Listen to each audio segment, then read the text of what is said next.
Salut à toi. Alors aujourd'hui, je suis pas en train de me balader dans la nature. Je suis dans mon bureau et j'avais un épisode sur le couple tout prêt. Et en fait, j'ai décidé de changer de sujet. Je vais parler de liberté. Matin, ma petite fille, elle se retrouve, elle est pas du tout motivée pour aller à l'école. Parce qu'en fait, quand elle est à l'école, elle sent contrainte. Elle peut pas choisir ce qu'elle fait. En plus, aujourd'hui, il y a des interrogations. Et en fait, ce qu'elle m'a décrit là, c'est ce que j'ai dans beaucoup d'échanges avec mes clients ou d'autres personnes que je croise dans la rue. C'est ce manque de liberté, cette perception du manque de liberté. Parce qu'en fait, dans n'importe quel endroit, on peut se sentir libre et ça se passe surtout à l'intérieur de soi. Ça n'empêche que quand on doit aller 8 heures devant un ordinateur, on se sent pas libre. Et il est clair que physiquement, on est devant un ordinateur, mais on a moyen de faire des choses. Donc là, aujourd'hui, ce matin, je voulais juste te parler de cette notion de liberté et te rendre compte que tu as souvent plus d'autonomie, de liberté que tu penses en avoir.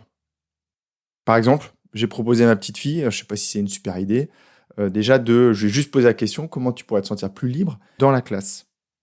On est arrivé rapidement à des idées comme faire des petits croquis sur son cahier, peut-être fermer les yeux et juste imaginer un paysage où elle aimerait se trouver, repenser à son jeu de Playmobil ou ce qu'elle fera en sortant de l'école.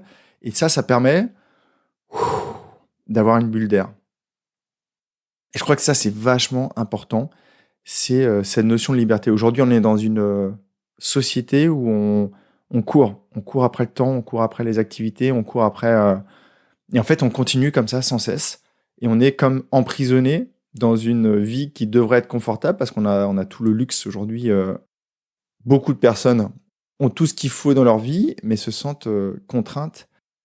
Et donc, l'idée, c'est vraiment déjà, dans ton temps libre, de trouver des choses qui te passionnent, qui te font du bien, et surtout pas de recréer une sorte de cellule d'emprisonnement, que ce soit, je sais pas, devant la télé, à faire des choses en fait qui te font pas du bien et qui font que bah, quand tu retournes le lundi au bureau ou que tu retrouves tes clients ou que tu retrouves ton amphithéâtre, et ben en fait, tu as l'impression de courir après le temps, tu as l'impression de pas vivre, tu as l'impression de te sentir contraint par une vie qui l'est de plus en plus et qui pourrait le devenir de plus en plus.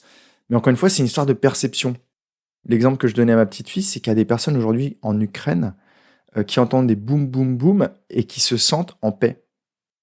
A contrario, aujourd'hui, ici, et peut-être même dans mon quartier, il y a des gens qui ont la voiture, la maison, les enfants, le labrador, et qui ont ce qu'on leur a vendu comme la vie idéale, et pourtant qui se sentent en guerre à l'intérieur, en guerre avec eux-mêmes. Donc c'est vraiment une histoire de perception, et la liberté, l'autonomie, c'est quelque chose que tu peux recréer tous les jours dans ta vie. Je vais te donner un exemple. Si aujourd'hui j'étais contraint de retourner en salariat, je m'autoriserais à refuser des réunions. Une réunion qui n'a pas d'ordre du jour, sur un sujet où je suis pas vraiment impliqué, où j'ai pas une valeur ajoutée, je la refuserais. Si ça pose vraiment problème, eh ben c'est que je suis plus compatible avec mon environnement de travail. Dans ce cas, j'irai voir ailleurs. Ça pourrait être aussi m'octroyer une pause de un quart d'heure à 10 heures où je sortirais du bâtiment dans lequel j'étais et j'irais faire un tour du lac. Ça pourrait être de m'autoriser, et ça c'est les choses que je faisais, de prendre 10 minutes pour un sujet personnel, pour que en sortant de mon activité professionnelle, eh ben, j'ai moins de choses à faire, et donc peut-être plus de temps d'aller courir ou plus de temps d'aller nager. Donc en fait, dans beaucoup de domaines, on peut s'octroyer ces bulles d'air, ces moments de liberté, mais on ne le fait pas. Pourquoi on ne le fait pas? Parce qu'on a peur d'être rejeté, d'être abandonné. Oui, ça pourrait déplaire à mon manager que je prenne 10 minutes entre 10 heures et 10h10 pour aller me promener.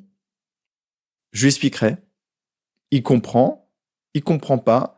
Il y a une histoire peut-être de côté légal, et dans ce cas-là, je lui envoie un mail pour dire que de 10 heures à 10h10, je dois m'absenter, et je lui envoie ça tous les jours pour faire la petite pause. Mais vraiment, il y a moyen de faire des choses, et je suis sûr que si là, après cet épisode, tu te poses la question, est-ce que j'ai suffisamment de liberté?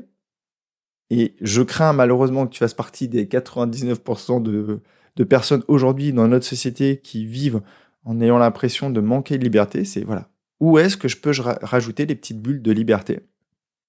Et une petite bulle de liberté, c'est aussi ce que je me suis octroyé, et c'est pour ça qu'il n'y a pas eu d'épisode la semaine dernière, 4 jours. Et là, j'ai la chance de pouvoir le faire parce que ma conjointe est depuis peu indépendante, donc à la maison, donc elle peut prendre en charge ma petite fille, ma chienne.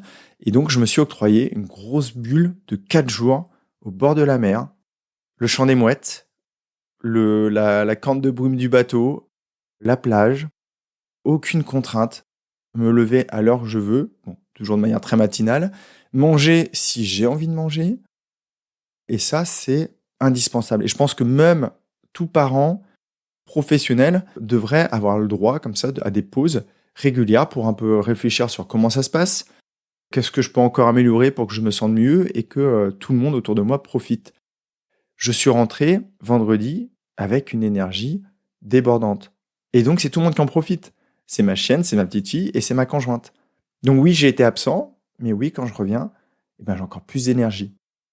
Et si tu fais ça au niveau professionnel, je peux t'assurer qu'après 10 minutes de pause, de dessin, de, je sais pas, de musique, si toi, c'est ton plaisir, c'est, je sais pas, d'écouter du rock un peu fort, et ben, quand tu reviens sur ton poste de travail, tu as l'impression de démarrer une nouvelle journée, un nouveau moment. Et ça fait du bien.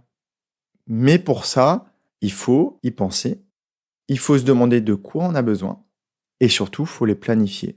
Sinon, tu trouveras toujours quelque chose à faire à la place. En te disant, bon, c'est peut-être mieux pour mon entreprise que j'aille à une réunion insipide, sans ordre du jour, avec des personnes que je ne connais pas, ou où j'ai aucune valeur ajoutée.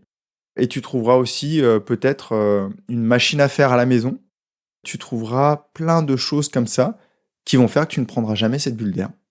Tu ne récupéreras jamais ton énergie et tu auras l'impression de courir après le temps. Tu auras l'impression que la vie, elle n'est pas agréable. Tout ça parce qu'en fait, tu n'as pas assouvi des passions, tu n'as pas pris du temps pour toi et tu t'es senti emprisonné. J'ai une seconde idée qui me vient, mais peut-être que je la développerai plus tard et je l'ai déjà développée dans des épisodes et tu peux chercher dans mon podcast sur comment faire le ménage. En gros, c'est simplifier sa vie. Plus ta vie est simple, plus il est simple de prendre ces moments pour toi, d'avoir des bulles d'air. Alors, je comprends, hein, il y a des parents qui voulaient avoir des familles nombreuses, qui veulent avoir 3, 4 chiens, qui aiment les voitures et qui en ont 3 ou 4. Mais à chaque fois que tu multiplies tout ce qui est autour de toi, tu multiplies les contraintes qui vont avec. Le plaisir aussi, mais aussi les contraintes. C'est-à-dire que c'est agréable peut-être de changer de voiture tous les jours. J'en ai aucune idée parce que j'en ai qu'une. Mais en tout cas, ça veut dire des vidanges. Ça veut dire, si tu veux qu'elle soit propre, les nettoyer. Et ça veut dire, donc au final, ce qui devait t'apporter de la liberté te contraint et t'enferme dans un cycle qui fait que tu passes ton temps à travailler sur cette voiture. Donc voilà, il n'y a pas de... J'ai envie de te dire, il n'y a pas de vérité, chacun a sa vérité. Je peux juste te dire que plus ma vie se simplifie, plus je me sens heureux et moins je me sens contraint. Donc plus je me sens libre, autonome, c'est moi qui choisis. Et tu vois, quand tu reprends le pouvoir sur ta vie comme ça, c'est un sentiment extrêmement gratifiant. Donc ça veut dire que l'estime de soi remonte, la confiance en soi remonte, parce qu'on se rend compte qu'on est capable de changer les choses. Et c'est tout ce que je te conseille de faire. De reprendre vraiment le pouvoir, la liberté dans ta vie, parce qu'on peut tous le faire, à différents niveaux. Mais quand tu t'autorises à faire A, et puis après un jour tu dis, ouais, bah, si j'ai pris 10 minutes, que ça passe, peut-être que 15 minutes, ça le fait. Et tu vas te rendre compte qu'en fait, en bossant peut-être que 5 heures dans ta journée, tu seras bien plus efficace qu'à faire du présentéisme à ton bureau et d'être là de 9 heures à 18 heures parce que tes collègues font la même chose. Bah, peut-être que tes collègues, ils devraient écouter cet épisode. Et si tu penses qu'il peut leur servir, bah, partage-le leur. Moi, je m'envole. Je te souhaite une magnifique journée. La semaine prochaine, je te parlerai du couple, d'une prise de conscience que j'ai eue et que je t'illustrerai à travers l'exemple de 2 types de couples différents. Et j'espère que tu seras là, j'espère que tu es abonné. Et peut-être que je te retrouve jeudi dans le courrier. Je te souhaite une magnifique journée. Prends vraiment bien soin de toi, de ta liberté, de ton autonomie. Et j'ai envie de te dire, reprends le pouvoir.